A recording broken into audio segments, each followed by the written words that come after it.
example. I have just one more. This has to do with the Ford Pinto. I'm not sure if you're aware of the recent revelations that have come out about the production of that car. Ford produced it knowing full well that in any rear-end collision, the gas tank would blow up because they had failed to install a $13 plastic block in front of the gas tank. And Ford estimated in an internal memo that that would cost about 200 lives a year. And they estimated further that the cost of each life would be $200,000. They multiplied and they found that the cost of installing those blocks in each of the cars would be more than the cost of saving those 200 lives. And over the past 7 years, the car has been produced and over 1,000 lives have been lost. It seems to me that Ford did what would be the right thing according to your policy. And yet that seems to me to be very wrong.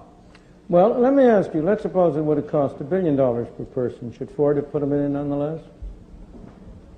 You But see, it you're wasn't really a only, question of you know that. that It was you're a really question only of arguing about $13 price. You're not arguing about principle. No. Because you Principles cannot, nobody can take the principle. Nobody can accept the principle that an infinite value should be put on an individual life. Because in order to get the money involved, in order to get the resources involved, it's not money. In order to get the resources, they have to come from somewhere. And you want the policy which maximizes the situation overall. You cannot accept a situation that 1 million people should starve in order to provide one person with a car that is completely safe.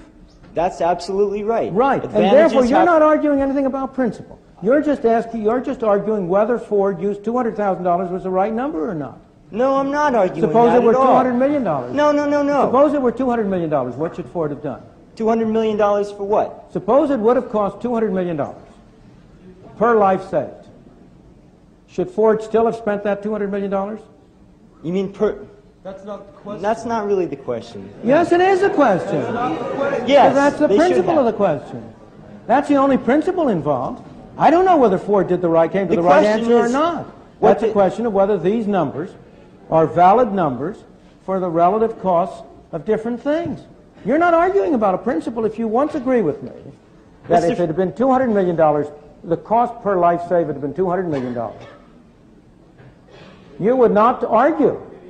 Look, let me go back for a moment. Can I say something in response to that? If Ford had not been able to market those cars in the same kind of economic bracket because of the price of installing this one plastic block, that would be a different question. Maybe Ford could have considered redesigning the whole car so as to make it cheaper.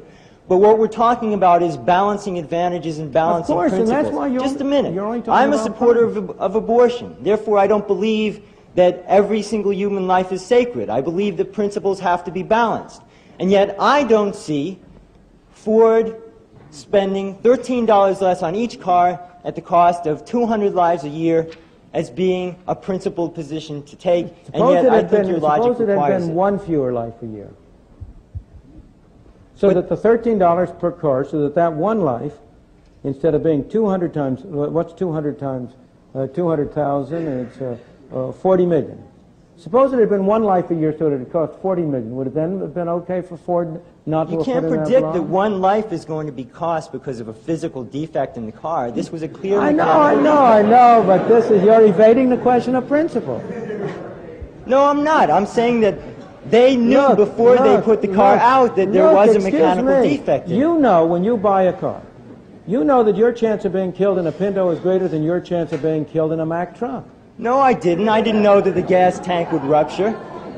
Of course it is a question. Well, every one of us separately in this room could, at a cost, reduce his risk of dying tomorrow. You don't have to walk across the street. Of course. The question is he willing to pay for it? And the question here he should be raising, if he wants to raise a question of principle, the principle he should raise is whether Ford wasn't required to attach to this car the statement, we have made this car $13 cheaper, and therefore it is whatever the percent is, it is 1% more risky for you to buy it.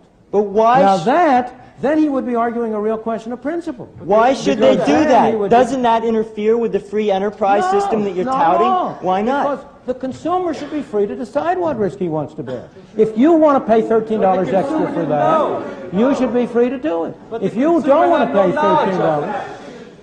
Wait. Excuse me, we have to keep it to the audio over here. So then the government does have the right to require information of corporations, No. is that right? No, the government has a right to provide courts of law in which corporations that deliberately conceal material that is relevant can be sued for fraud and made to pay very heavy expenses.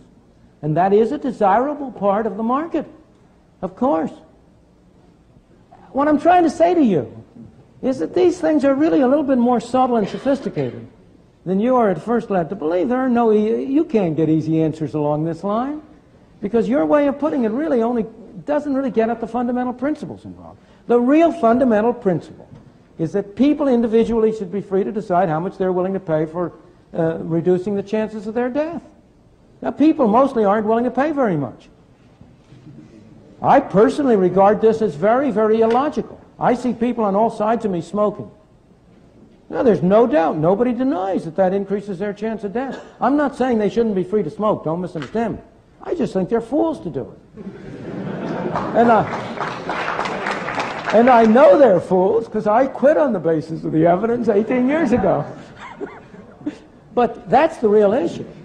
And if you want to be rated for it, you ought to be rated on those terms, not on the ground that you don't think they use the right numbers. Now, look, I don't think we can keep on going very much. I'm afraid we're going to run out of tape, and I'm afraid I'm going to run out of voice. So I think I'll call it down.